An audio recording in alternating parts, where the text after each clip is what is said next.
Chapter 231. Cecilia and I exchanged looks, both of us caught in the same moment of realization. Then the alarm blared again, shrill and urgent, cutting through the tension like a blade. "The hell!" Cecilia cursed, already moving. A pulse of crimson mana wrapped around her in an instant, her nightgown vanishing as her battle attire materialized. An elegant yet practical ensemble of enchanted fabric, woven with defensive spells. The transformation was seamless, practiced. She'd clearly done this before. Meanwhile, I was still in my sleepwear, less battle-ready. More just woke up from a complicated romantic entanglement. "Is the tower under attack?" I asked, scanning the hall outside. No immediate signs of destruction, no explosions, no robed figures chanting ominous incantations. But the tension in the air was thick, heavy with an undercurrent of something wrong. Cecilia's eyes narrowed, glowing faintly as she expanded her mana sense. Then, "I can feel it." Luna's voice slipped into my mind, sharp and focused, and laced with something I hadn't expected. "Anger." "What is it?" I asked. The answer came almost immediately, dripping with contempt. "Demons." I felt my heart stop. No. No, that shouldn't be happening. "Demons or contractors?" I asked, forcing my thoughts to stay steady. "Contractors," Luna responded. I exhaled, but it didn't bring much relief. Bad, but not world-endingly bad. Because if it had been an actual demon attack on the tower, that meant things were happening far earlier than they had in the novel. That meant demons had breached Earth's defenses. That meant I wasn't ready. And neither was anyone else. But if it was the contractors, my mind raced, pulling from what I knew. The Order of the Fallen Flame. A secretive cult that had emerged from the remnants of the Eastern Continent's heavenly demon sect. The one that the first hero himself had destroyed centuries ago. They were supposed to be lurking in the shadows, biding their time, waiting. But the fact that they were here now, attacking the Tower of Magic of all places, meant that something had forced their hand. And that was not good. Cecilia must have seen something shift in my expression because she asked, "What should we do?" I turned to her. She was waiting for an answer. And, unfortunately, I didn't have a great one. Because this wasn't a small-time raid. This wasn't some minor incident where a couple of rogue mages had decided to cause trouble for sport. This was a cult. And not just any cult, one of the 5 great cults. Even though they had stayed quiet in history, their existence had never been in doubt. Their strength was undeniable. The Tower of Magic was formidable, but even they weren't immune to the threat posed by a well-organized cult operating in secrecy. And we were strong, stronger than most students, even stronger than many high-level mages, but there was a very big difference between being strong and being ready. And I had a very bad feeling that whoever had orchestrated this attack was a lot closer to the ready side of things. Cecilia's crimson eyes locked onto mine, steady, expectant, waiting. But for once, I didn't have a clear answer. And that alone told me just how bad this was. "The tower is likely separated," I said, the words feeling heavier the moment they left my mouth. "Separated," Cecilia echoed, her brows furrowing. "Yeah," I nodded, already piecing together the puzzle in my head. "The Tower of Magic is in Avalon, a stone's throw from the Imperial Palace, where your father, a radiant ranker, sits on the throne. There's no way an attack of this scale could happen unless the entire empire was under siege." Cecilia frowned, then gestured toward the window, where the city outside looked entirely normal. No screaming citizens, no burning buildings, no panic in the streets. The skyline of Avalon still gleamed under the soft glow of mana-powered streetlights, and airships continued their usual, lazy drift through the sky. "But it looks normal," she pointed out. "It would," I said, tilting my head. "If they've locked us in with a high-level spatial isolation, then the outside world wouldn't see a thing. No alarms, no chaos, nothing. After all, if your father even suspected something was wrong, he'd break this spell apart like a child snapping a twig." Her eyes narrowed. "Even he can't detect it?" I shook my head. "He doesn't push his senses toward the tower on a normal day. Why would he? Archmage Charlotte is here. As far as he's concerned, this place is one of the most fortified locations in the Empire." "Makes sense," she murmured, crossing her arms. "So they're using that against us." "Exactly," I nodded. "But this isn't a spell, not in the conventional sense. A spell of this magnitude, sustained over such a vast area, would require constant energy input, layers upon layers of runic reinforcement. No, this is a constructed anomaly, a fabricated pocket of altered spacetime anchored to a physical core. And that means... She blinked. It can be disrupted if we find the core. Now you're getting it. Cecilia exhaled, processing the information. Can we do that? She asked, her voice carrying the barest hint of hesitation. I licked my lips, my mind already shifting gears. And then I closed my eyes. And I imagined. The tower's structure, each floor's dimensions, the number of mages inside, their likely positions, the spatial anchors that could feasibly sustain an isolation of this magnitude. Where would I hide the core? I pictured the layers of mana flowing through the tower, the unseen threads connecting its foundation to the rest of Avalon. If the isolation field was truly seamless, that meant it wasn't being cast, it was being held in place. And for that to happen, the core had to be physically present within the tower itself. I filtered through possible locations, running calculations in my head, mapping out potential energy sources. The reactor? The library's archive circuits? No, too obvious. The subreactor stabilizer? Possible, but it would require constant maintenance. Too much risk for the cultists if something went wrong. That left one place. I need to change first, I muttered, sighing as I snapped back to reality. Cecilia, who had been watching me with a mix of fascination and exasperation, narrowed her eyes. Then, without warning, she flicked her fingers. A ripple of crimson mana coiling around me. My sleepwear instantly vanished, replaced with my battle-ready clothes, clean and pressed as if I had just stepped out of a training session. I blinked. She smirked. Useful power? I muttered, rolling my shoulders, feeling the fresh weight of my gear settling onto my frame. Cecilia shrugged. You should be grateful. I saved you time. Yeah, I deadpanned, and nearly gave me a heart attack in the process. She grinned. Consider it an early battle test. I shook my head, already refocusing. The moment for jokes was brief, and now we had work to do. The tower was cut off, the enemy was entrenched, and time was running out. Let's go, I said, stepping forward without hesitation. Cecilia fell in beside me, her mana still humming faintly in the air like the afterglow of a dying star. We stepped out into the corridor of the 100th floor, where, unsurprisingly, we found the only other person who lived here. Rose. She was already alert, auburn eyes scanning our movements. Arthur, she said, straightening as she caught sight of us. What's happening? I didn't waste time. I summarized everything, the isolation of the tower, the spatial lock that even the Emperor himself wouldn't sense, the order of the fallen flame making their move right under our noses. By the time I finished, her expression had darkened considerably. We need to move, I said, glancing between the two of them.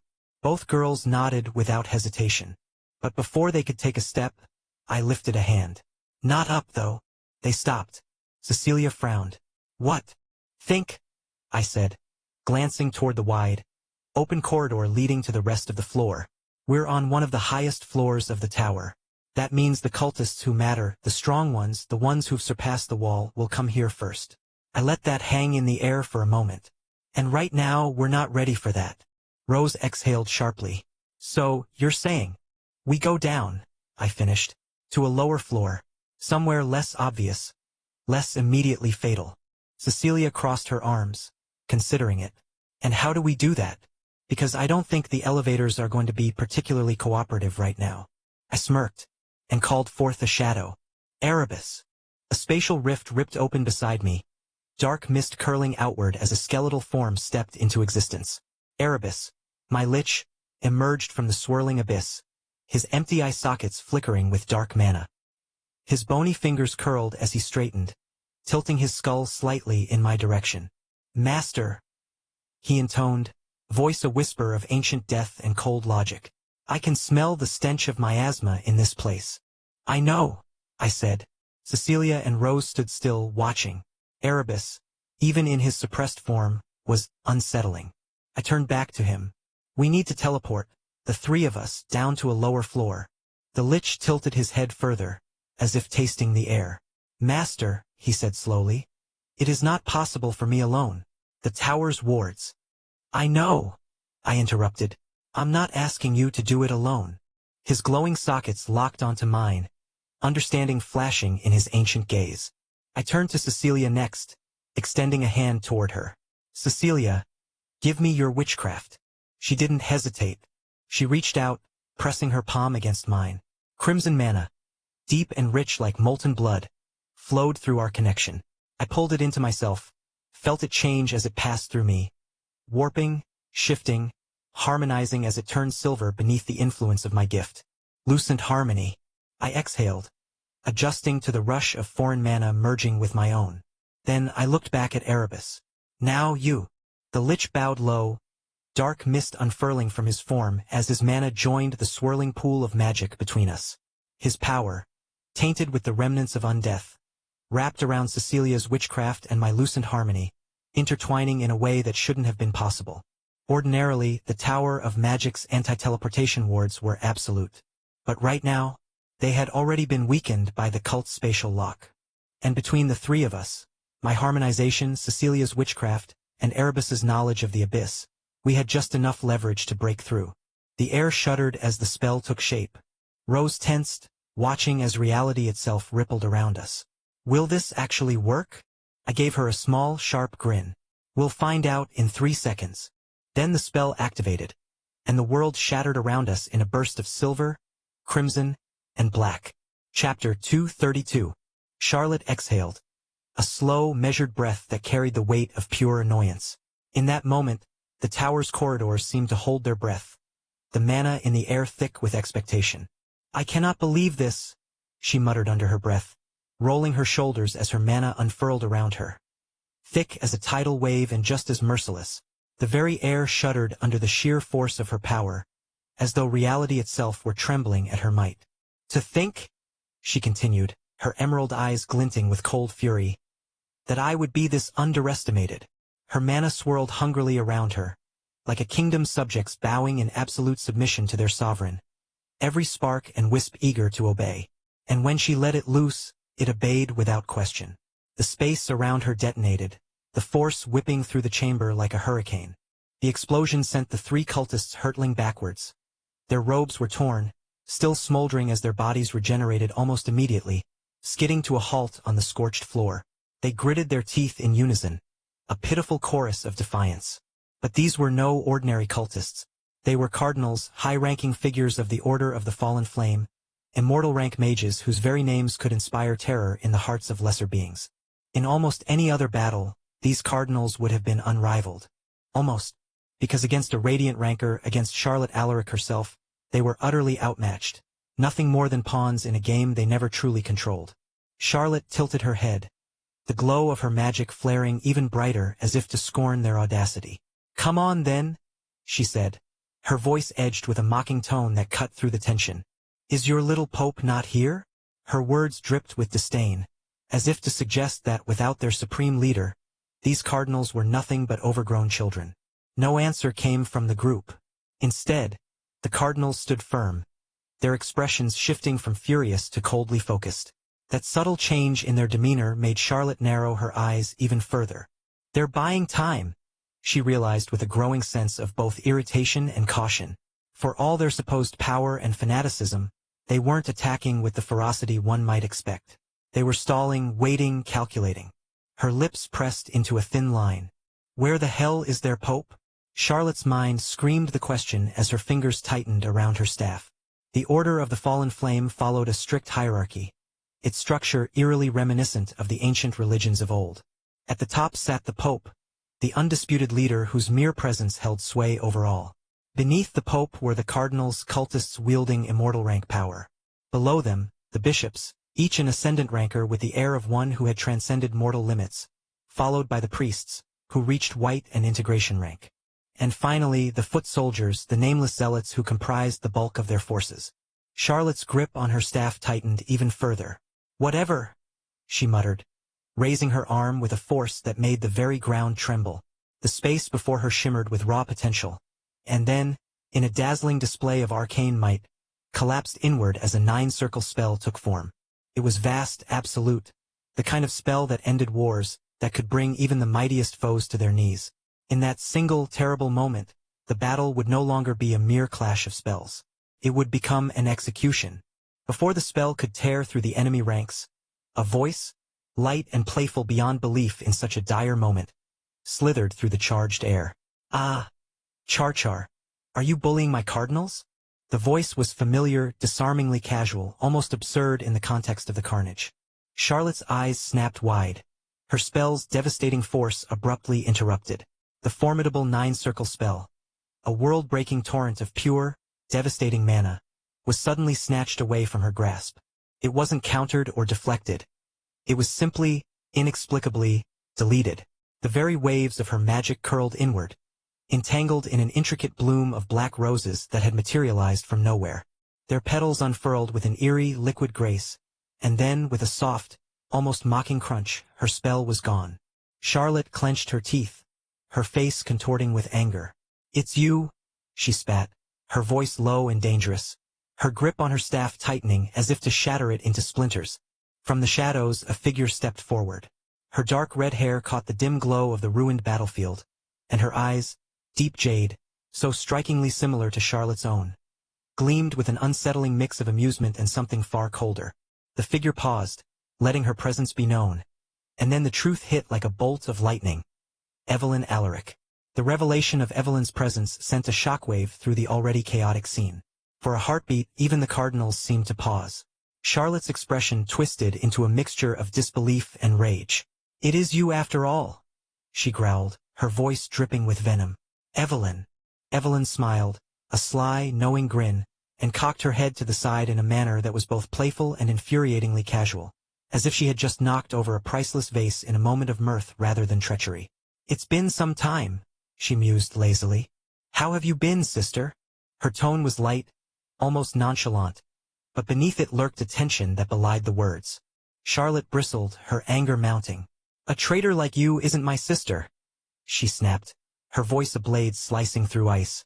The fury in her eyes was as bright as her radiant mana, and it threatened to consume everything in its path. Evelyn pouted, mock-offended. "Come on. Don't be so mean," she cooed, stepping forward with a swagger that belied the gravity of the moment. Instantly, the air between them crackled with clashing mana. A violent collision of energies, each as potent as the other, twisting and writhing like two apex predators locked in silent war. The energy of their confrontation painted the chamber with flashes of red and green, as if a small, private storm had erupted between them. The three cardinals, caught in the crossfire of this sibling showdown, instinctively backed away, their expressions a mixture of disbelief and self-preservation. They knew better than to meddle in a personal feud of this magnitude. This was no ordinary fight. It was radiant rank against radiant rank, a battle of pride and betrayal, a deeply personal struggle that transcended mere politics. Charlotte's eyes, still blazing with fury, fixed upon Evelyn, the woman who had once been her kin, now her enemy. "Why the hell are you here again?" she demanded, her voice low and menacing. Evelyn's smile remained, though it was tinged with a trace of something almost wistful. "Oh, don't be like that, Char. I have something important I need in the tower." Her tone shifted, a dangerous playfulness mingling with her words.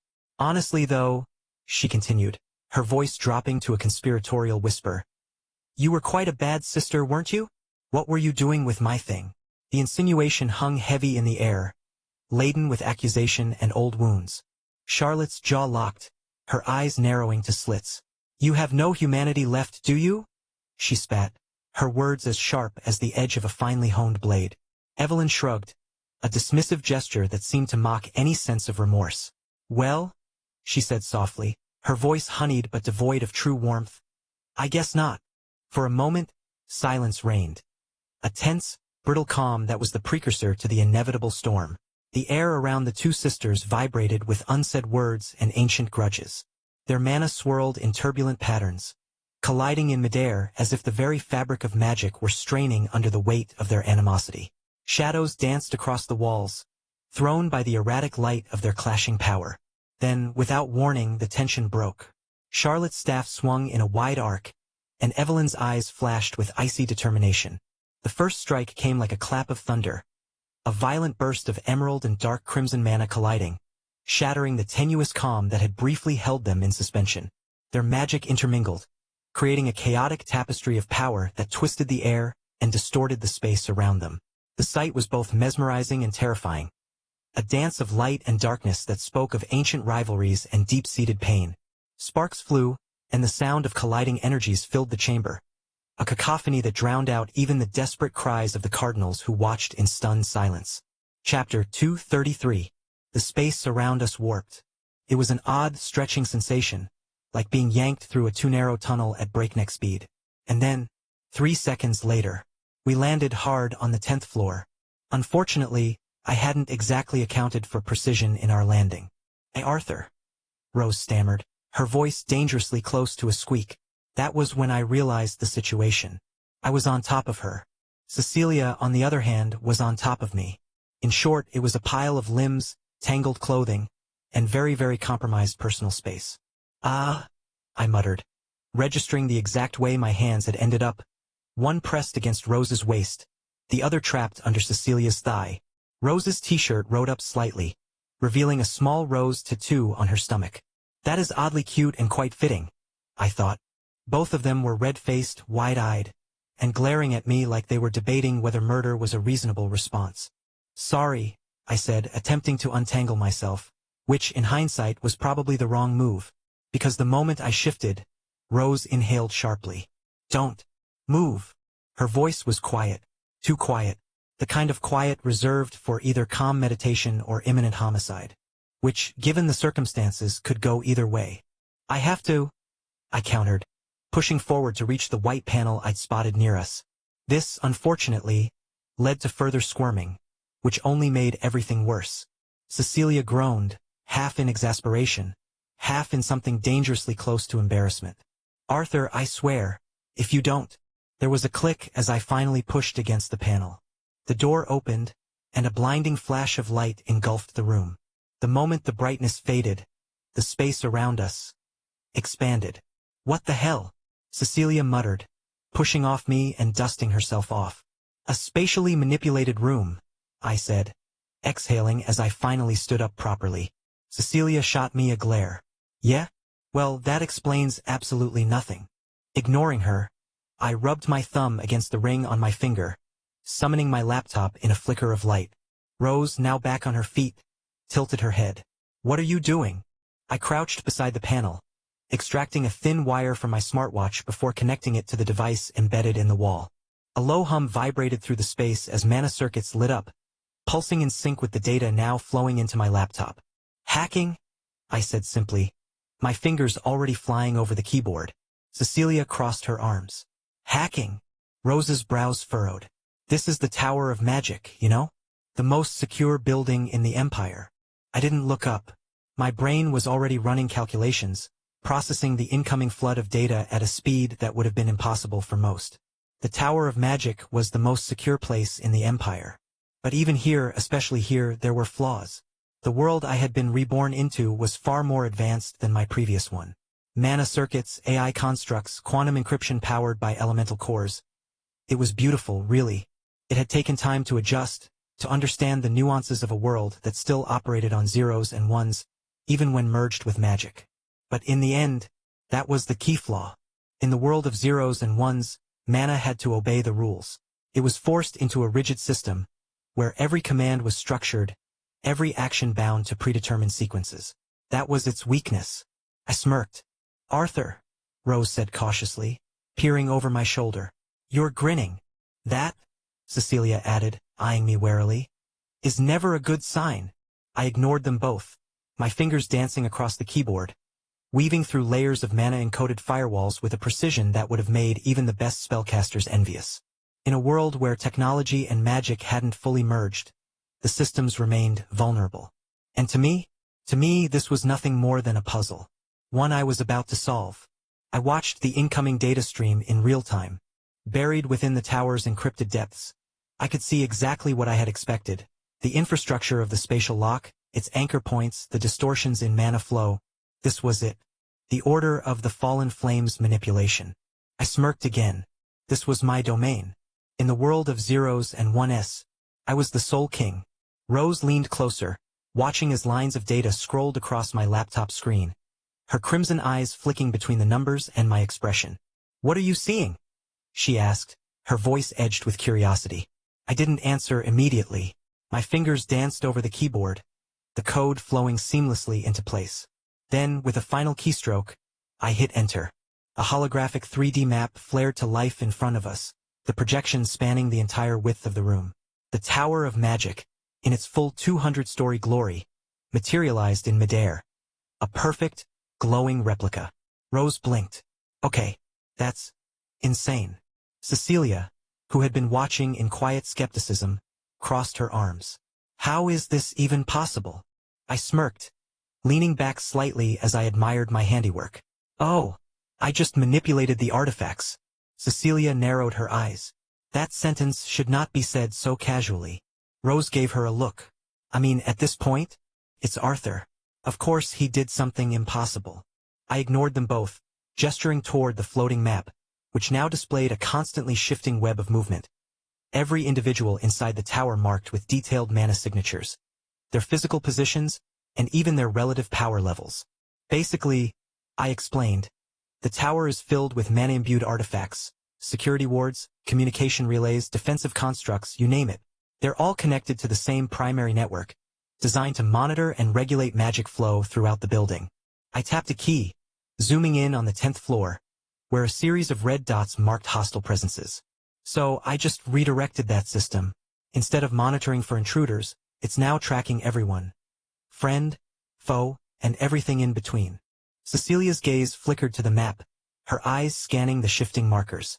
You mean to tell me you hacked into an Imperial-grade security system, a system designed by some of the most powerful enchanters and spell engineers in the world, and used it to generate a real-time battle map? Pretty much, I said. Rose exhaled, rubbing her temple. That is ridiculous. How what? Cecilia added, her voice an octave higher than usual. Not important, I dismissed with a wave of my hand, already scanning the battlefield. The map was alive, pulsing with arcane currents as battles raged across the tower. I could see Archmage Charlotte clashing against Evelyn Alaric, their battle warping the very air with sheer radiant rank power. I saw squads of Imperial spellcasters holding the defensive floors, while Order of the Fallen Flame cultists pressed forward in a carefully coordinated siege formation. It was chaos. But chaos, when mapped, became predictable. And predictable things could be manipulated. I narrowed my eyes, following the enemy movements, seeing the weak spots, the pressure points, the flaws in their strategy. I get the idea, I muttered, analyzing every detail. Rose glanced at me. What idea? Cecilia crossed her arms. Arthur, what are you planning? I grinned, tapping my laptop screen once more, highlighting several key locations on the tower's holographic projection. How to win. Chapter 234. A harried group of tower defenders crouched behind a toppled statue in a wide marble hallway. Their breathing came in ragged bursts, sweat glistening on their foreheads. An oppressive heat drifted down the corridor, an aftermath of clashing spells that had scorched the very air. Before them lay a swirl of drifting smoke and shattered stone where a cultist war party had battered at the tower's inner defenses. A flicker of pale light pulsed across the defenders' comm devices, drawing their attention. Static hissed, then a voice cut through the noise. They both looked at each other, their faces brightening up as they recognized the voice as their master's. It was calm yet urgent, outlining swift, surprising tactics. They exchanged puzzled glances but followed the directives, each set of instructions sounding like a puzzle piece that fit perfectly into the chaos. At the far end of the corridor, two cultists brandishing twisted staves had begun channeling a wave of crackling energy. Their robes rippled as they poured mana into a violent projectile meant to blast through any resistance. The defenders braced for impact, shoulders tense, lungs tight. Then, on the comm line, the new orders arrived. They told the defenders to cluster in a tight formation, not to turtle behind wards, but to rush. It felt counterintuitive, charging headlong into the jaws of a freshly summoned defensive spell. Yet the voice's confidence stirred them. They counted to 3, hearts pounding, and broke cover. A group of 5 mages led the charge. Their boots pounded the marble floor, accompanied by the ragged shouts of those behind them. A dozen more followed, forming a wedge shape with staff wielders at the center and enchantment specialists on the flanks. They swarmed the cultists like a living wave. The cultists unleashed their crackling sphere of power. It tore down the hall, throwing out arcs of harsh light. Yet at the last second, the defenders shifted into a diagonal pattern. An abrupt maneuver whispered into their comm devices. The sphere glanced off an improvised barrier created by 3 closely linked illusions, then ricocheted harmlessly against the far wall. Furious, the cultists tried to cast again. But the defenders pressed in, numbers overwhelming them. One of the tower's apprentices, eyes blazing with courage, shoved a ward-charged gauntlet forward, releasing a stun pulse that caught the nearest cultist mid-chant. Another mage whipped a coil of binding magic around a robed figure's ankles, yanking them off balance. The corridor erupted into a flurry of frantic motion. Distant flames crackled, painting the walls in flickering reds and oranges. Shouts of triumph and anguish echoed. Under different circumstances, the defenders might have played it safe and stayed behind wards, exchanging spells from a distance. But that voice in their comms insisted. Swarm the enemy, deny them time to shape large spells, exploit their confusion. The approach worked. Robes rustled as the cultists found themselves face-to-face with a surge of determined mages. Forced into close combat, they lost the edge of their ranged incantations. Panicked, they lashed out with chaotic bursts of flame and shadow. But the defenders had the momentum. They relied on brute, coordinated force, combined with short, sharp illusions that caused cultists to misjudge distances. Bit by bit, the cultists retreated. A few collapsed under the combined assault. Others managed to slip away down side corridors, searching for safer ground. The swirl of smoke thickened, but in the swirl, a triumphant chorus of whoops and cheers sounded from the defenders as they realized they'd taken control of that section. Farther along, in a domed antechamber dotted with star-shaped ceiling lights, another batch of tower mages faced a cunning group of cultists wearing masks of polished obsidian. For masked figures arranged themselves in a circular pattern, chanting in low, guttural tones. Their combined power generated a swirl of black cinders that orbited the chamber like a malevolent halo. The defenders froze, uncertain how to approach this. Then came the voice again, this time telling them to form pairs. Pairs? They blinked at one another, questioning the strategy.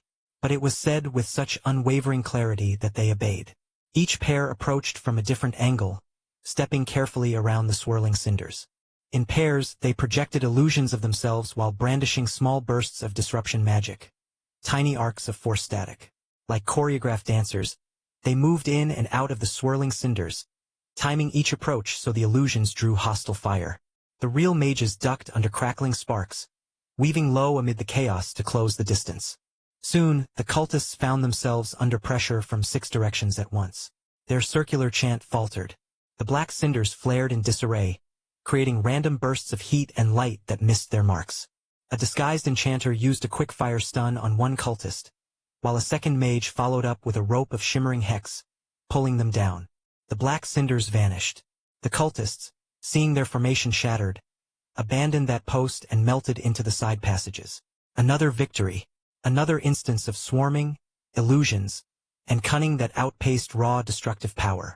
These small clashes repeated across the tower's labyrinth. In the library corridor, where rows of floating shelves hummed with enchantments, defenders followed unexpected instructions telling them to lure cultists between the shelves, then trigger illusions of collapsing aisles. Taken by surprise, the robed intruders panicked, seeing towering shelves come crashing down in what appeared to be a lethal avalanche of books.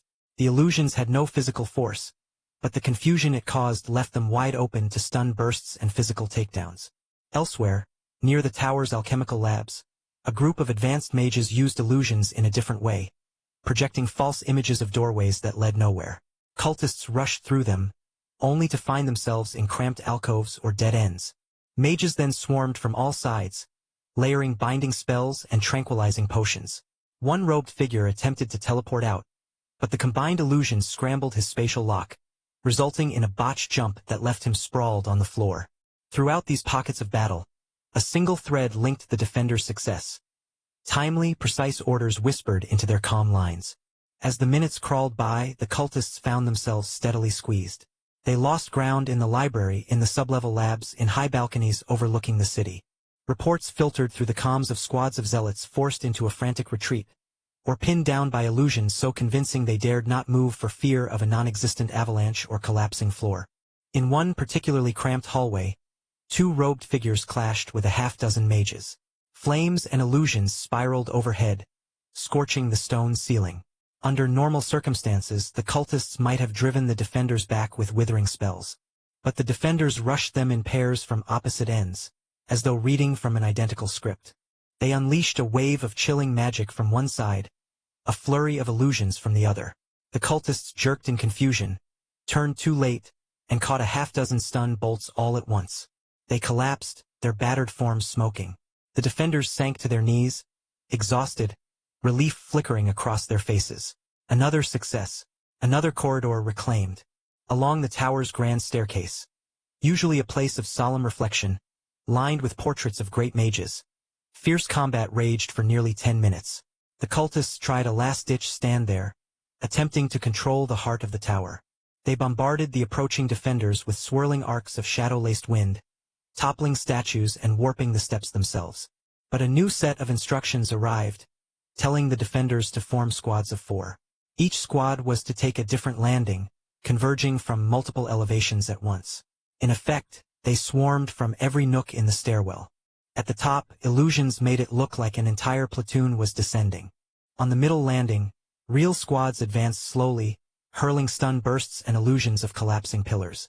And from the bottom, reserves surged upward with swirling wards and intangible illusions that flickered like ghosts. The cultists struggled to see through the multi-tiered assault. Their spells ricocheted off illusions or crashed into wards, and soon they realized they were trapped in the center with foes above and below. Panic took hold. Several tried to break away, only to run into illusions that disguised exits. Another fired a powerful beam of black fire, only to have it fizzle against a conjured image of a reflective wall. Each escape route slammed shut, courtesy of illusions layered with cunning timing. By the time the dust settled, the cultists had either fallen or vanished into the hidden corners of the tower, leaving the staircase littered with cracked stone and the echo of victory cries. Across the tower, the corridors flickered with the aftermath of each small skirmish. Tattered robes lay discarded, and the faint stench of burnt mana clung to the walls. Yet the defenders' morale soared. They no longer felt cornered, no longer outmaneuvered.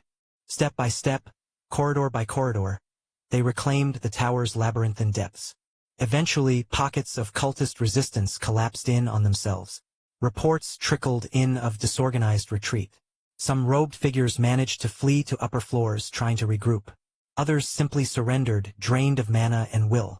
The unstoppable momentum had turned, and now it was the tower's defenders on the offensive. Their hearts lifted by small but decisive victories repeated over and over again.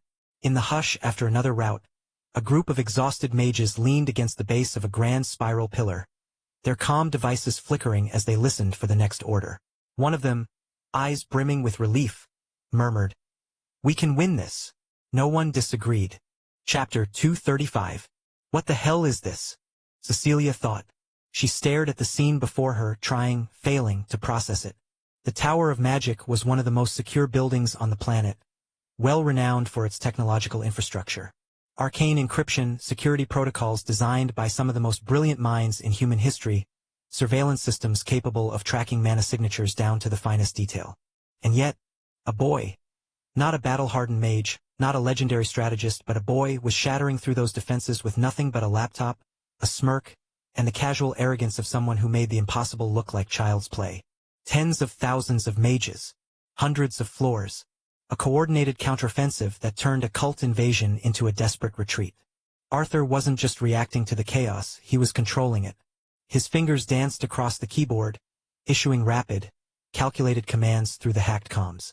Every order was met with immediate, almost miraculous results. Entire floors stabilized.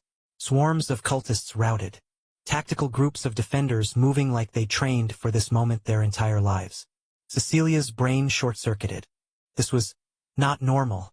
She was thrown back, to a memory she hadn't thought about in a long time and from when she was about to enter Mythos Academy. She was walking alongside her father in the Imperial Gardens. The air was crisp, scented with the faint perfume of blooming star lilies. Her father, Emperor Quinn Slatemark, walked beside her, hands clasped behind his back. His usual air of quiet dominance settled comfortably over him. "Cecilia, do you know what a genius is?" She had smirked, flipping her golden hair over her shoulder. "Me and you." Her father had laughed. A deep, amused sound, the kind that made people nervous when it came from an emperor. Yes, we are both considered geniuses by this world. But we aren't true geniuses." She frowned. "What do you mean? Could you take down a gold-grade guild by yourself?" She scoffed. "Of course not. Even a bronze-grade guild? No. Then you're not a genius. She had bristled. That's ridiculous. Her father's gaze drifted toward the horizon, his voice uncharacteristically soft. Geniuses are ridiculous, Cecilia. That's the entire point. She had glowered. That doesn't make sense. It will, he said, his jade-green eyes sharp with something she couldn't quite name. One day you will see it. An anomaly. A being so unnatural that their very existence is an insult to logic. A genius so terrifying that effort and talent mean nothing in their presence. Back then, she had dismissed it. After all, how could a 15-year-old take down a guild? That was just a story, a fairy tale told by a man who had spent too long staring down wars. But now, in this very moment, with her own eyes, she saw it. A boy, effortlessly weaponizing the Tower of Magic itself. A boy, turning an entire 5 cults invasion into a game of strategy that he was winning. An anomaly. She had thought herself untouchable. She had grown up believing she was among the elite, one of the most talented prodigies of her generation.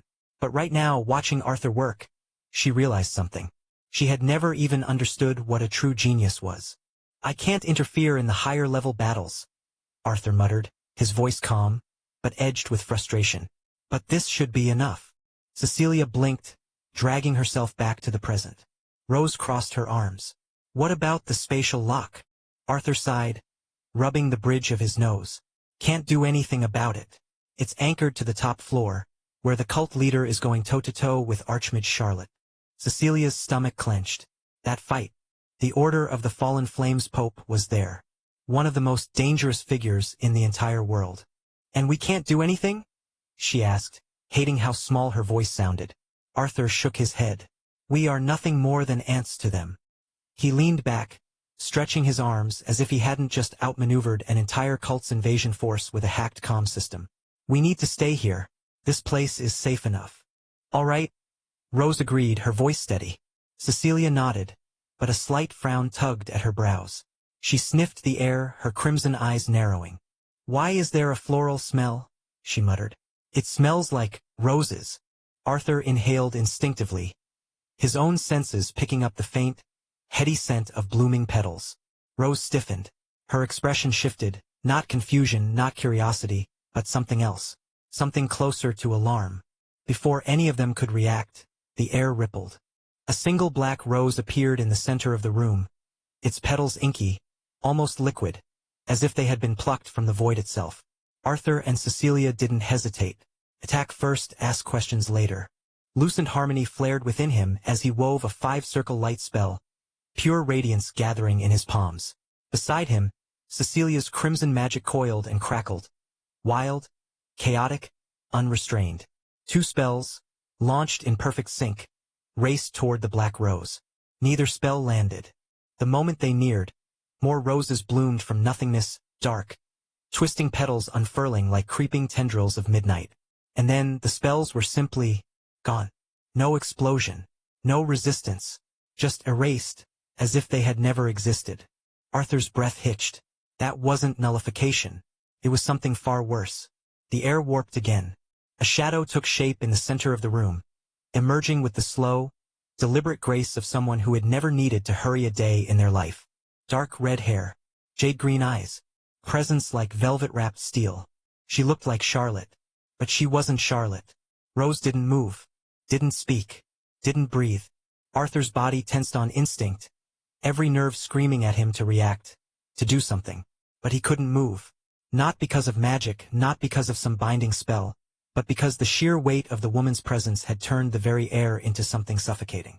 Cecilia, ever the fighter, gritted her teeth, her mana flaring again, chaotic and sharp. But Arthur already knew it wouldn't matter. The woman stepped forward, her movements unhurried, effortless, like she had all the time in the world. She didn't even look at them. Her gaze, hungry, possessive, eerily soft, was locked onto one person. Rose. A shiver ran down Arthur's spine. Rose still hadn't moved. The woman reached out, her fingers trailing so gently along Rose's cheek that it should have been a comforting gesture. It wasn't. She tilted Rose's face up slightly, the edge of her thumb brushing over her jaw. I finally found you. Her voice was a whisper. Intimate, reverent, dangerously affectionate. Arthur had never heard that voice before. but the way it sent a chill crawling down his spine told him everything he needed to know. Rose's breath hitched, her hands clenched into fists at her sides. But still she couldn't move. The woman smiled. My treasure. Chapter 236. What the hell is happening? I knew who she was. Evelyn Alaric. The Pope of the Order of the Fallen Flame. A radiant ranker under contract with the Demon Lord of Pride. One of the most dangerous beings in the world. And yet, as she stood there, fingers brushing against Rose's cheek, there was something wrong. Something that made my skin crawl more than her power did. How was she connected to Rose? There was nothing about this in the novel. This wasn't supposed to happen. Did they treat you badly? Evelyn asked, her voice like honey laced with poison, her fingers tracing over Rose's cheek with mocking gentleness. Rose flinched, not from fear, from something else, something raw. Stop acting like you care about me, she yelled, her voice cracking. Get out. Stop disturbing my life. Stop hurting people I like. Just stop, please. Her breath hitched. I could hear it, the sound of her sobbing. Evelyn clicked her tongue, almost as if disappointed. Daughter, she said, shaking her head. I told you before, it's your fault for being weak. Daughter. I felt my stomach drop. Evelyn's lips curled, and her hand didn't leave Rose's cheek. If you weren't weak, you could have slapped my hand away, couldn't you? She tilted her head, jade-green eyes shimmering with amusement. But since you're weak, you are my treasure. Her words slithered through the air like a blade against flesh. What kind of relationship is that? I gritted my teeth, barely stopping myself from lunging at her. Luna, I need to move. Luna's voice was sharp in my mind. She's too strong, Arthur. If you move now. I knew that. I was weak. A single flick of her fingers could erase me. But I still had to. Evelyn turned her gaze to me. Oh! She stepped forward, studying me with a gaze that felt invasive, like it was peeling back my skin and inspecting what lay beneath. An unsettling smile curved her lips. What an interesting boy. Her red-green eyes shimmered, and she tilted her head, looking at me like I was something rare. A human like you exists? Her voice held a note of something. Was that approval? Excitement? Wow! Incredible! She sighed, almost wistfully. To think even I would feel envious. A black rose manifested in her hand. The petals shimmered unnaturally, pulsing with a kind of magic that didn't belong to this world. You are dangerous, she murmured, her tone shifting, no longer playful. Serious. A predator acknowledging another predator. Talents are like seeds, she continued. They are easy to crush when young. But when they bloom, she twirled the rose between her fingers. They can be dangerous. She stepped forward. So, she whispered, smiling, I will crush the flower before it can bloom. I tensed, mana already surging through me. But, couldn't move. A chill rushed down my spine. No, it wasn't a spell. It wasn't binding magic or some technique I could break. It was her presence. The sheer weight of it made reality itself hesitate around her. Couldn't move. Cecilia couldn't move. Rose did, or tried to. Her voice was raw, desperate. No, don't. She reached out, but her body froze in midair, suspended like a marionette with its strings cut. Evelyn didn't even look at her. Her attention was still on me. You are someone who could endanger them in the future, she murmured, voice soft, almost fond. Then she smiled. So, die for me. She blew on the black rose. The petals detached, gliding through the air like drifting embers. They brushed against my mana, and tore it apart. A horrifying sensation spread through me, like something fundamental inside me had been unraveled. Then the petals touched my skin. And in the next instant, pain. Sharp, bright, and then nothing. I vanished.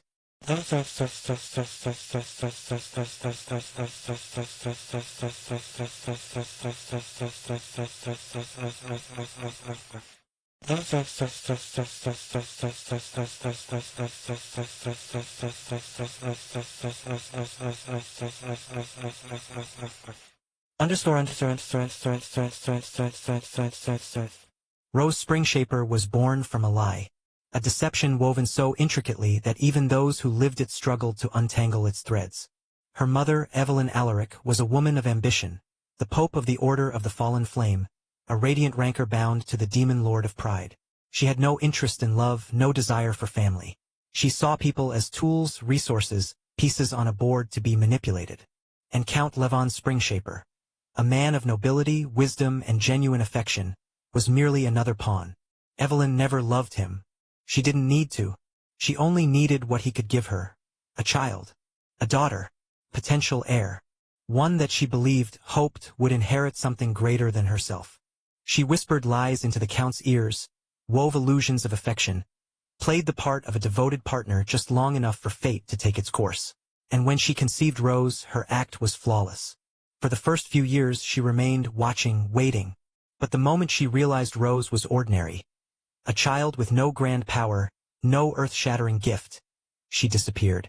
Not a word, not a goodbye. She simply vanished from Rose's life. And for a time that was a blessing. Her father, Count Levon Springshaper, was everything Evelyn was not. Loving, gentle, devoted. Despite being left with a child to raise alone, he never once showed resentment. If anything, he cherished Rose all the more fiercely. He raised her with kindness, ensured she never felt the weight of being abandoned. She grew up believing she was loved. She learned magic. Not the twisted, cruel spells of the fallen flame, but the pure magic of the Springshaper lineage. Magic that nurtured, healed, and protected. And for years Rose was happy. Until she turned 10. Until she awakened. The first sign came in the form of roses. Black, crimson, pale white. They grew where she stepped. They bloomed from her breath. They unfurled with every pulse of her mana. And then came the second sign. She could feel reality bend around her. At first it was subtle. A flicker of something off. Shadows moving when they shouldn't. Time stretching in ways it shouldn't. Then she learned that she could undo things. A cut on her finger? Gone. As if it never happened. A dropped glass? Reversed. Whole again. A spell cast at her. Erased from existence. Her gift was stronger than even Evelyn's. And Evelyn knew it. Because the moment Rose awakened, Evelyn came back. And she didn't come alone. Charlotte arrived first. As if she had been waiting. As if she had known Evelyn would return the moment Rose's power surfaced.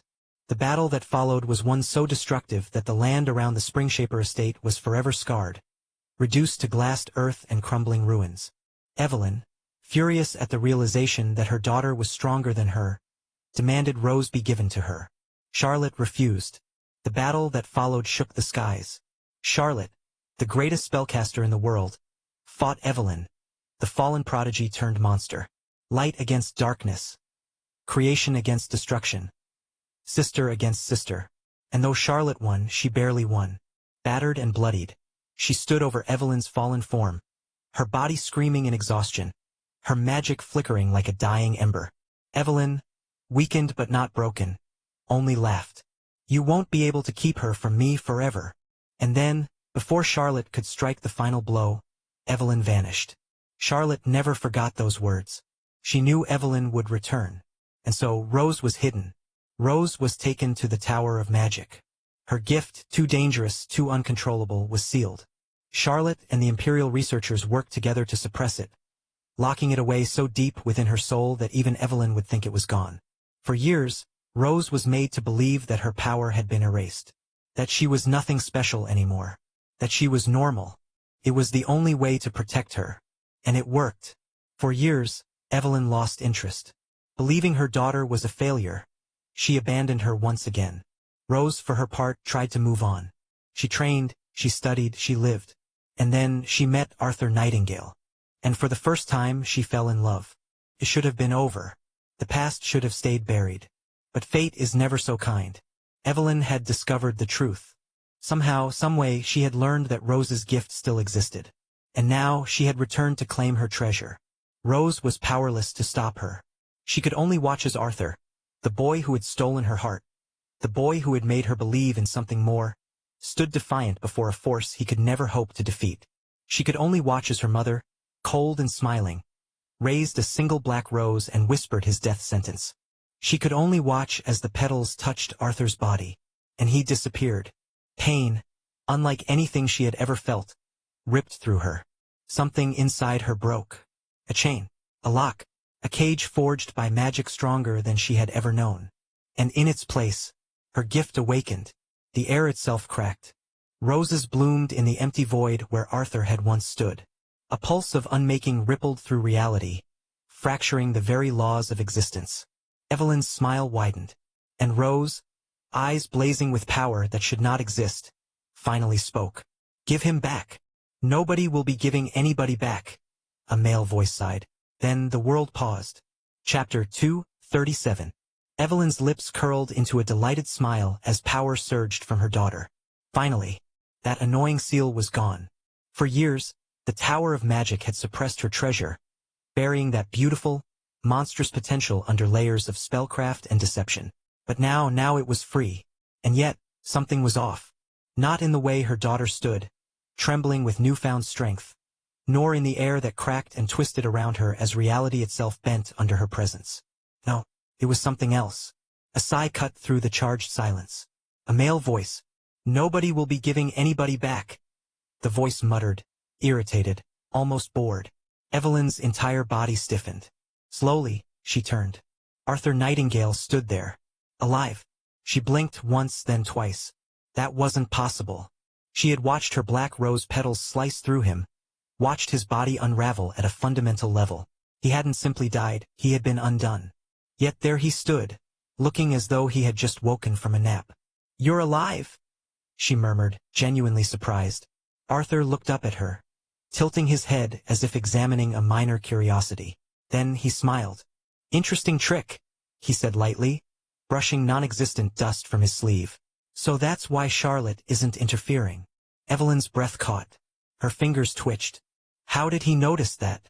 Charlotte was on floor 200. That was too high for someone like him to sense. Impossible. And yet he had. She studied him again, her dark green eyes narrowing. Something about him was wrong. Arthur mused, rolling his shoulders. "This body is too weak to deal with even a small fry like you." The casual insult barely registered before he lifted a hand to his chest. A pulse of mana rippled through him, sharp and precise. A single drop of blood slid from the corner of his lips. Evelyn's eyes widened. In an instant she felt it. The shift. The change. The snap of something ancient and fundamental within him breaking and reforming. The first stage of the integration process, completed. His strength tripled in a heartbeat. But it still wasn't enough. Not even close. Evelyn relaxed, a slow, lazy smile curling at the edges of her lips. "Cute," she murmured. Arthur smirked, wiping the blood from his mouth. "You know what the problem with idiots like you is?" Arthur said, voice casual, as if he were commenting on the weather. Evelyn arched an eyebrow, waiting. Arthur smirked. "Frogs in a well. You think you've seen the world, but you've never even crawled out." Evelyn's amusement vanished. Miasma and mana surged. The air collapsed around him. Her attack wasn't just fast. It was beyond what someone at Arthur's level should even be able to perceive. It was the kind of overwhelming force that erased lesser beings from existence before they even knew they had died. There was no chance for him to dodge. No time. No possibility. And then, the attack was cut. Slashed apart. Effortlessly. Evelyn stilled. Her pupils shrunk. That shouldn't be possible. She stared at the place where her magic had been, where it had once surged forward, a force of destruction that could have obliterated an army. Now it was scattered, severed, undone. Not blocked, not countered. Cut. "Sword unity?" she whispered, a chill creeping down her spine. "What the hell?" Sword unity, the pinnacle of swordsmanship, the final mastery beyond all blade techniques. A power that only Radiant rank swordmasters could grasp. And Arthur was using it? That was impossible. No, not just impossible, absurd. Arthur twirled his sword, testing the weight, looking vaguely bored. "Don't be surprised yet," he said, flashing her a grin that was far too confident for someone facing a Radiant ranker. "The battle is just beginning." Evelyn's eyes flickered. She moved, a blur of black roses and miasma, an instant before Arthur lunged forward. And then, a third force erupted between them. Light exploded, searing through the battlefield like a falling star. A staff struck the ground, sending out a shockwave of mana so powerful the air itself shuddered. Evelyn was forced to leap back. Arthur skidded to a stop, blinking against the sudden flare of magic. And then, a familiar voice rang out, sharp and irritated. "You know, I turned my back for 1 minute, And you try to die. Arthur exhaled. Charlotte. Charlotte Alaric stood there, radiant, furious, and very, very done with everyone's nonsense. Her emerald eyes locked onto Evelyn. Sister, she said coldly. Evelyn laughed, taking a slow step back. Ah, there she is, she drawled. The prodigy. The strongest spellcaster in the world. Charlotte didn't look amused. I don't have time for your games, Evelyn. Evelyn tilted her head. Oh? But I was just about to take my little treasure back. Charlotte's expression darkened. Like hell you were. And then the real battle began. Power clashed, but the outcome was never in doubt. It was a battle between radiant rankers.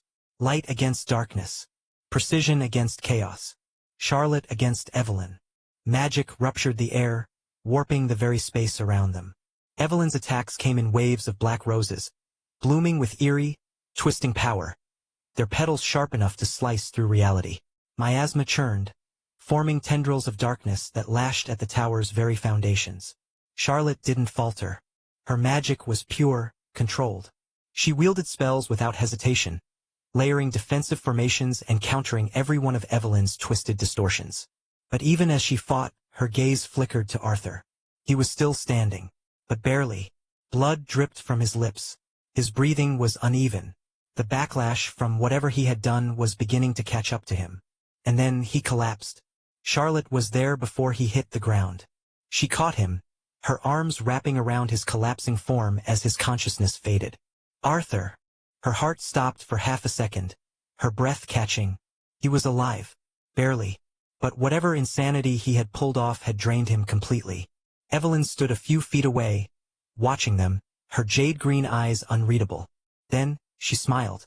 Not in amusement. Not in mockery. Something else. Something colder. A monster, she whispered. Her gaze locked on Arthur's unconscious form. Charlotte's arms tightened around him.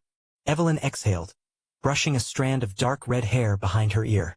No matter, she murmured, already stepping away. He's not ready yet. The air twisted. Dark roses bloomed in her wake. And then she was gone. Silence fell. The battle was over. But Charlotte knew this was far from the end.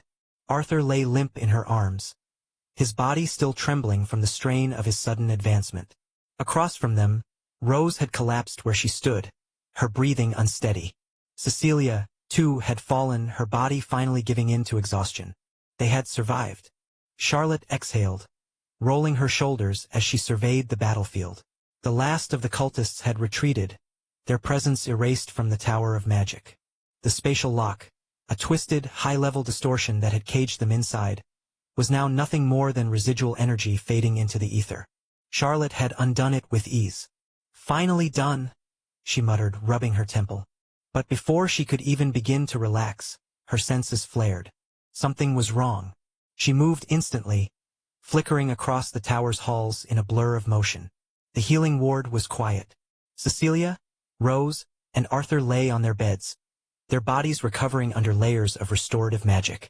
The air hummed with stabilizing spells, their mana signatures faint but steady. It should have been peaceful. It wasn't. A flower had bloomed. A blue rose, its petals shimmering with an otherworldly glow. It sat in the air, floating just above Rose's chest, twisting slightly as if breathing. A healer stood nearby, visibly unnerved. "Master, I was about to call you," she said the moment Charlotte entered. Her voice was even, but her hands were clenched at her sides. "I'm not sure what this is." Charlotte studied the flower, her emerald eyes narrowing. A supernatural creation. A fragment of something far older, far stronger than normal spellcraft. But even then, she reached out. Her fingers brushed against the petals, and with a mere flick of her mana, the rose unraveled, vanishing into nothing. The healer blinked. "That's it." Charlotte sighed. "It's just her gift. Don't worry." The healer hesitated. "Are you sure?" "That was." "I'm sure," Charlotte cut in, glancing at Rose's sleeping form. "She's just waking up." And if her gift was anything like Charlotte suspected, things were about to get a lot more complicated.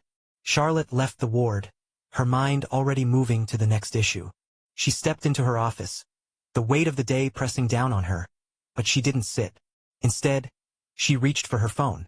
Dialed. It rang once. Then, well, look who it is. A familiar voice hummed. Charlotte Alaric. To what do I owe the pleasure? Charlotte didn't waste time. Eva. A chuckle. You sound tired. Busy day. Charlotte pinched the bridge of her nose. Put Rose Springshaper in Class A. Chapter 238. I woke up slowly, my mind surfacing from the depths of unconsciousness like it had been submerged in something thick and unyielding. There was warmth. A lot of warmth. Something soft pressed against my chest. Something else wrapped around my arm. And I could feel two distinct heartbeats beside me. I opened my eyes.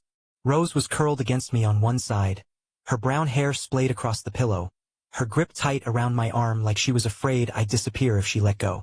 Cecilia was on the other, her golden locks tangled against my shoulder, arms wrapped around my torso as if she had claimed me as her personal pillow. I blinked. What the hell? I muttered. At the sound of my voice, both girls stirred instantly. Arthur. I barely had time to process before they pounced. You're awake. The next second, I was crushed in a double hug. Rose had thrown herself against me, arms locking around my waist, her entire body trembling.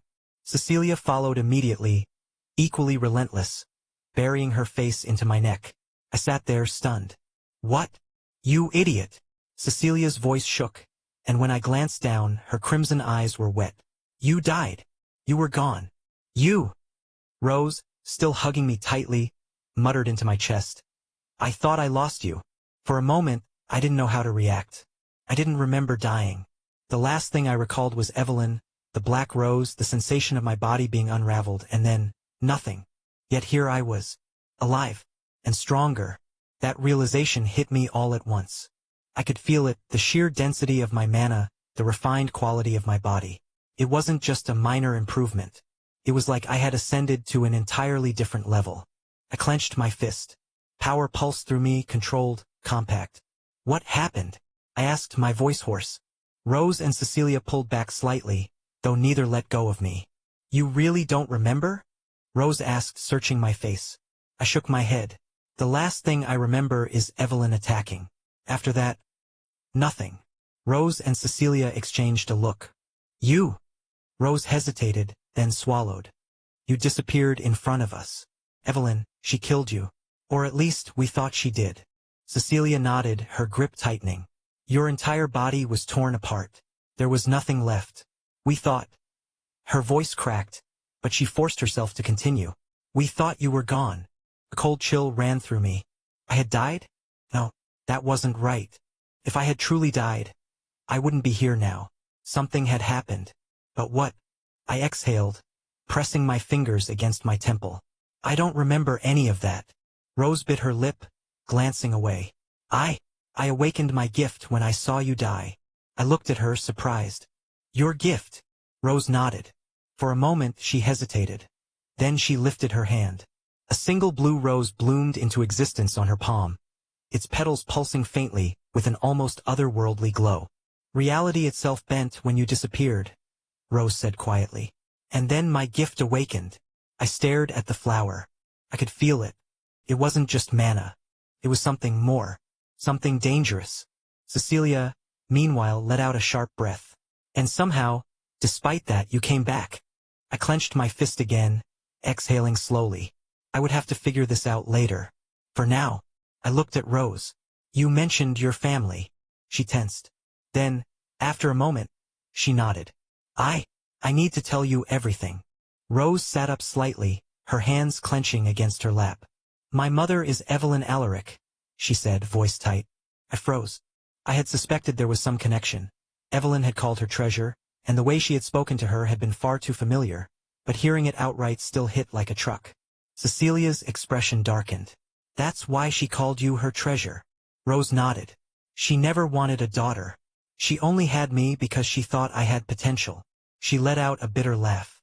And when I didn't awaken anything at first, she abandoned me. Just disappeared from my life.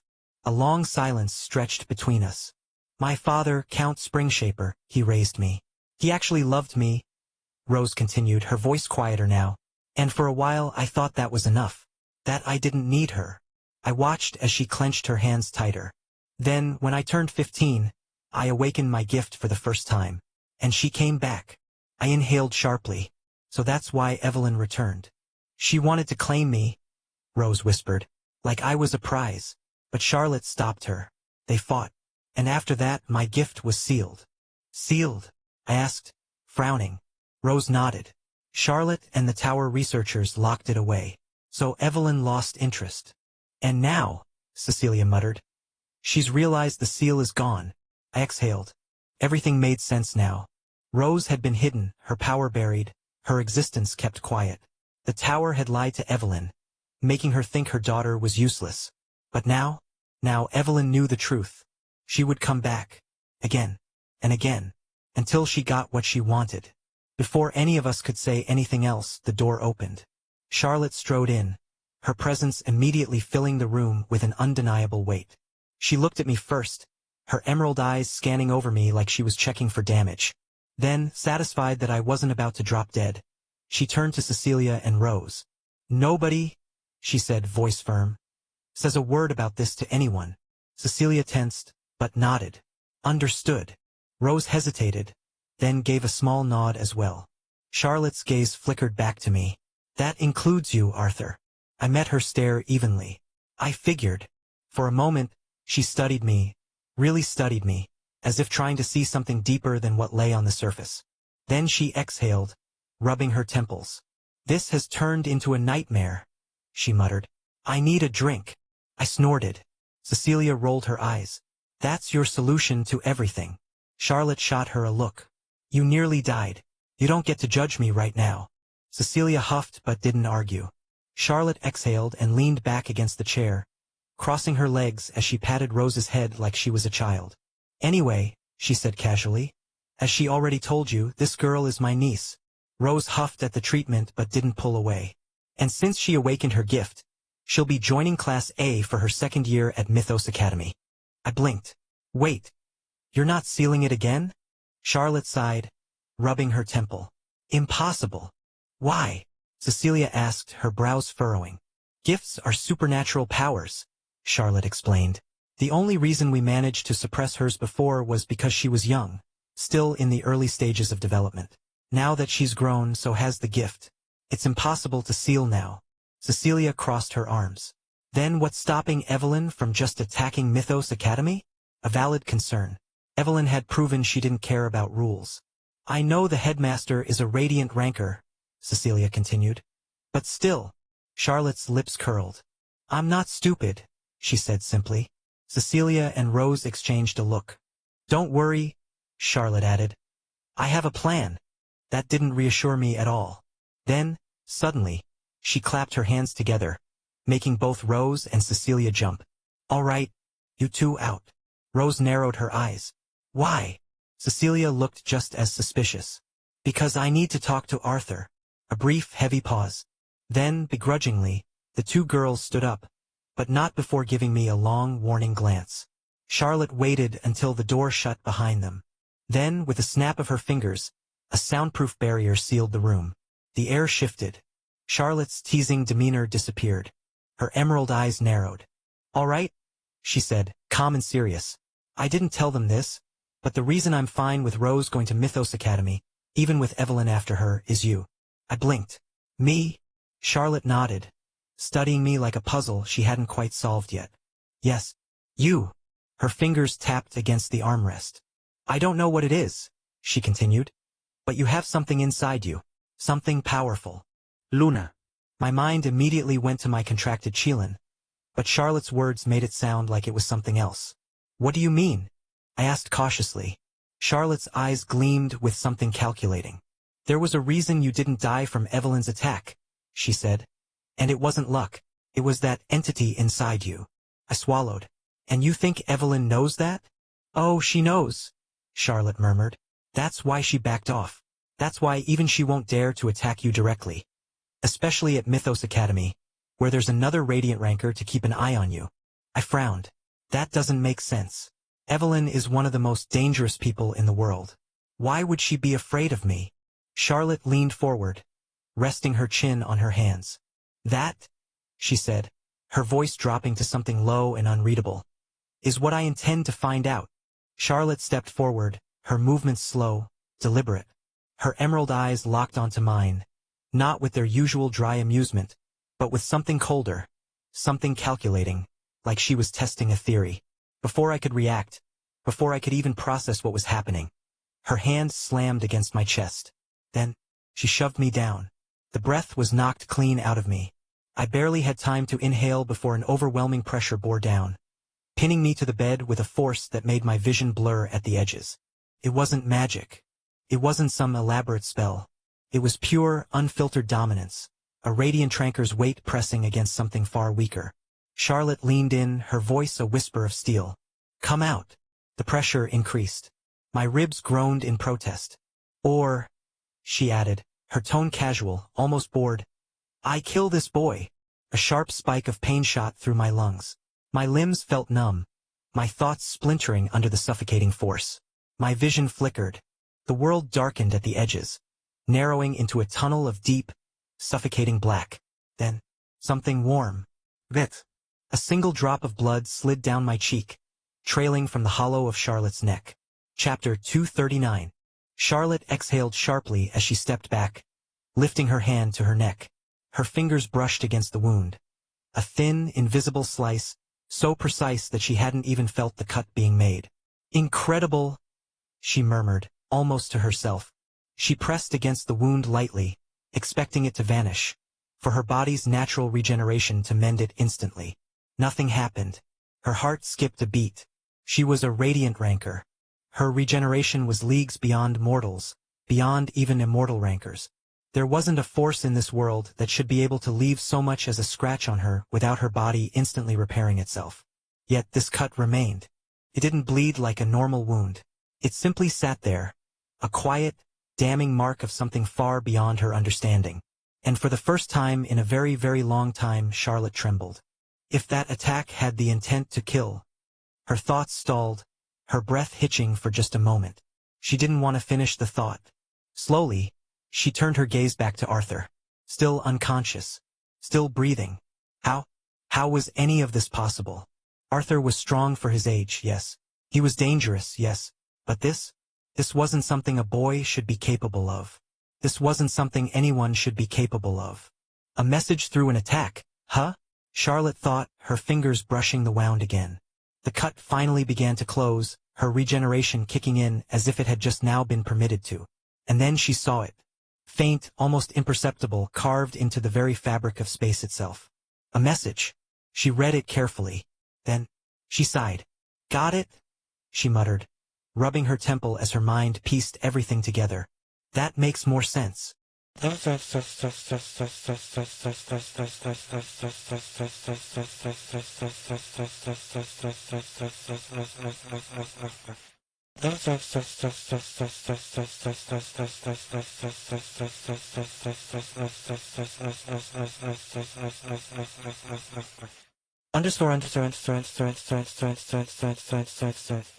I woke up again, my mind surfacing through layers of exhaustion, only to find Charlotte staring at me.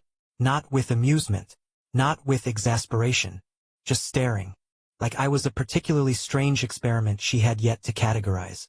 I groaned, shifting slightly against the mattress. "Did you have to do that?" Charlotte didn't hesitate. "Yes." I narrowed my eyes. "That was quick." She shrugged. "It was necessary." I exhaled, already knowing I wasn't going to like the explanation. "But regardless," she continued, her tone measured, "I didn't figure it out anyway." I frowned. "What do you mean?"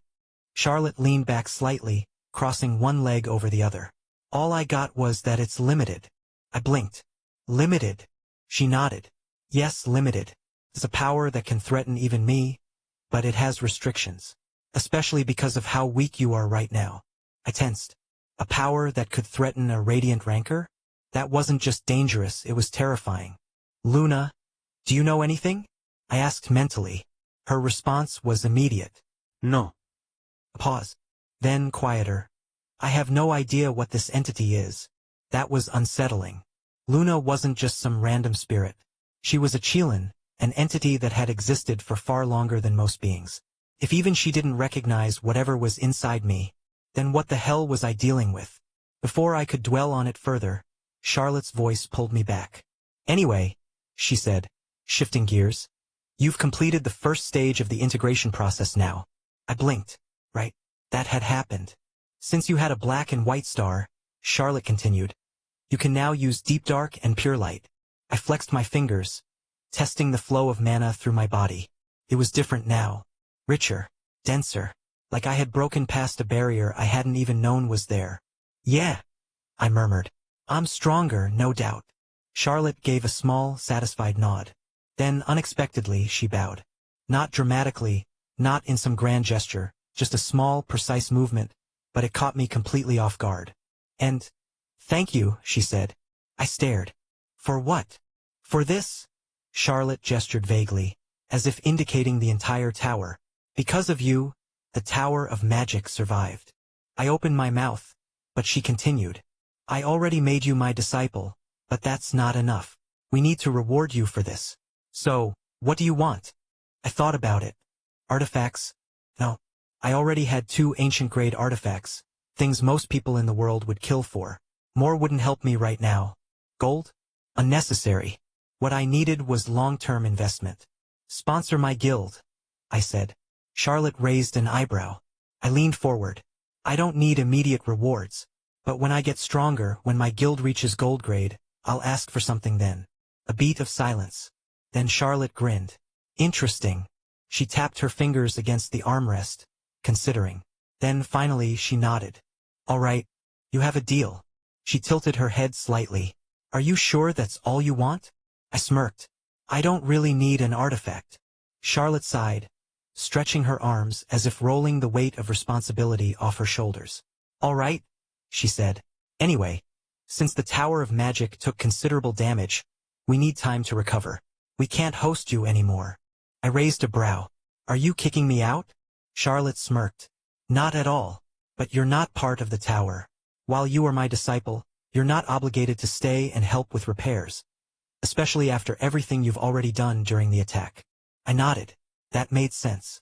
Even though I wouldn't have minded helping, my real focus had to be elsewhere now. Feel free to stay if you want, Charlotte added, her tone lighter.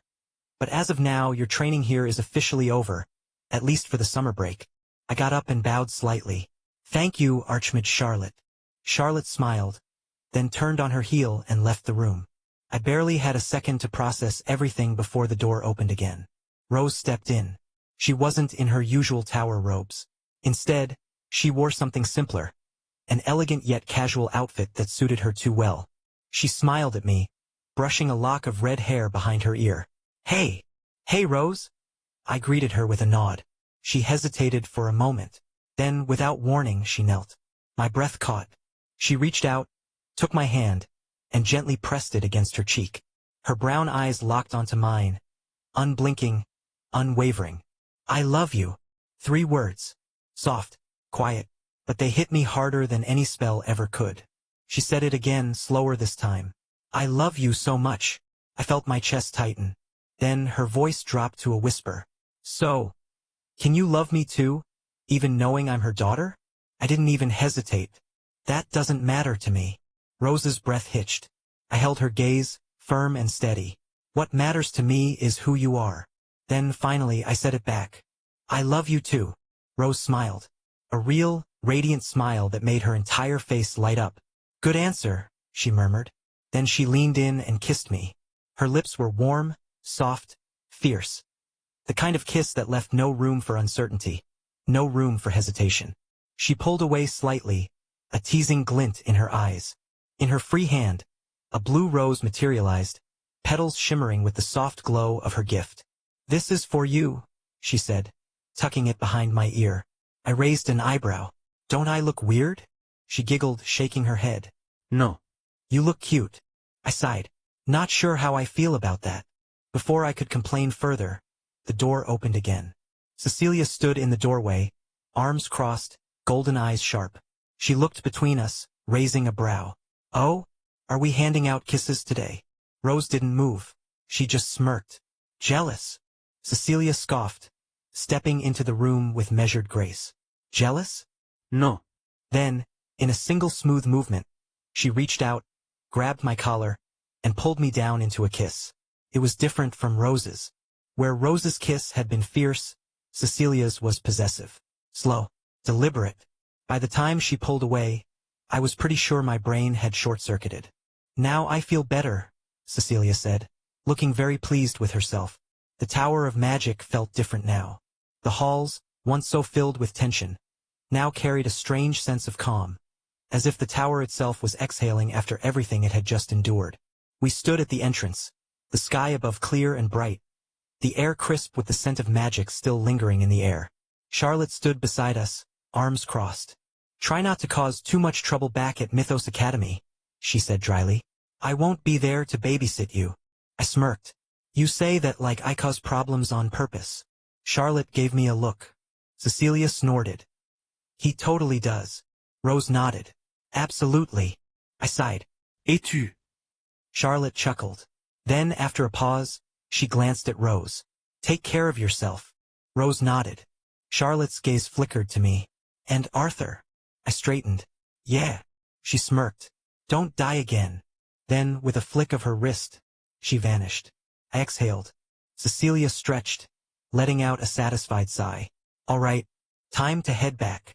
Rose glanced at me. "Ready." I looked up at the sky, at the city beyond, at the future waiting ahead. Then finally I nodded. "Yeah, let's go." Chapter 240, Confession. After the massive incident at the Tower of Magic, the attack, the cultists, Evelyn nearly dying, all of it, I took a step back. For the first time in a long time, I restrained myself from jumping into more madness. I still had to recruit for Ouroboros, my future guild. I still had plans, ambitions that needed groundwork. But that could wait. For now I just wanted to breathe, to relax, and, of course, to train. Summer break passed in a blur of quiet days and steady growth. The one event I couldn't avoid, however, was Seraphina's Sweet 16 at Mount Hua Sect. It was a grand affair, as expected from a princess of one of the strongest sects in the world. Lanterns lined the courtyards, casting golden light against the twilight sky. Musicians played soft melodies on traditional instruments enhanced by mana, their notes floating through the night air. And, of course, all four of them were there. Rose, Cecilia, Rachel, and Seraphina, the birthday girl. All of them had gathered in one place. And as the night stretched on, as laughter and conversations blurred into something almost too perfect, I realized it was time. I couldn't delay it any longer. I needed to confess. To all four of them. A moment of truth. I led them away from the main hall, away from the music and celebration, until we reached a quiet terrace overlooking the mountains. The moon was high, bathing the world in silver light, while the distant peaks of Mount Hua stood silent and unmoving, like ancient sentinels watching over us. The four of them stood there, watching me expectantly. Rachel tilted her head, her sapphire eyes curious. "What is it, Arthur?" Cecilia crossed her arms, smirking. "You're being dramatic." Seraphina, as composed as always, simply watched me, waiting. And Rose already knew. I took a breath. No turning back now. "I love all of you." Silence. The wind stirred, carrying the scent of cherry blossoms from the gardens below. Rachel's eyes widened. Cecilia blinked. Seraphina, for the first time in a while, looked genuinely surprised. Rose? She just smiled. "I know." I chuckled, shaking my head. "Of course you did." Cecilia narrowed her eyes. "You love all of us?" I nodded. "Yes." Rachel let out a breath, staring at me as if she were trying to memorize this moment. "You mean it?" "Ido." Seraphina's gaze softened, her usual calm expression shifting into something warmer. "And you're telling us together?" "Because I respect all of you," I said. "I won't lie, and I won't pretend to choose one over the others when that's not how I feel." Rachel laughed softly, shaking her head. "You're ridiculous." Cecilia sighed dramatically, but there was no real frustration in her tone. "You really had to make this complicated, huh?" Rose just looked content, like she had expected this outcome all along. Seraphina, ever the quiet one, stepped forward. "Then," she said, her voice calm but certain, "I accept." I blinked. "Just like that." She tilted her head. "If I didn't want this, I would have told you already." Rachel rolled her eyes, smiling. Yeah, I accept too. You're lucky I already figured this would happen." Cecilia sighed again, then smirked. "Humph. Well, obviously I'm not backing out now. You're mine. Ours, I guess." Rose? She stepped up to me, reaching out, fingers brushing against my cheek. You already know my answer, she whispered. Then she kissed me. Soft, warm, certain. And just like that, the others joined in. Rachel huffed. Well, if she gets a kiss, so do I. Cecilia grabbed my collar and pulled me down. No way am I letting you get away with just that. Serafina, not one for dramatics, waited until they finished. Then kissed me too, slow and deliberate. I stood there, dazed, processing what had just happened. For incredible, powerful, beautiful girls. And they all accepted me. Rachel chuckled. You look overwhelmed. I exhaled, running a hand through my hair. I mean, can you blame me? Cecilia smirked. Get used to it. Serafina nodded. From now on, we're all in this together. Rose rested her head against my shoulder, smiling. So, Arthur. I glanced down at her. Yeah. She grinned. Are you happy? I let out a slow breath, looked at them, then smiled. Yeah, I am.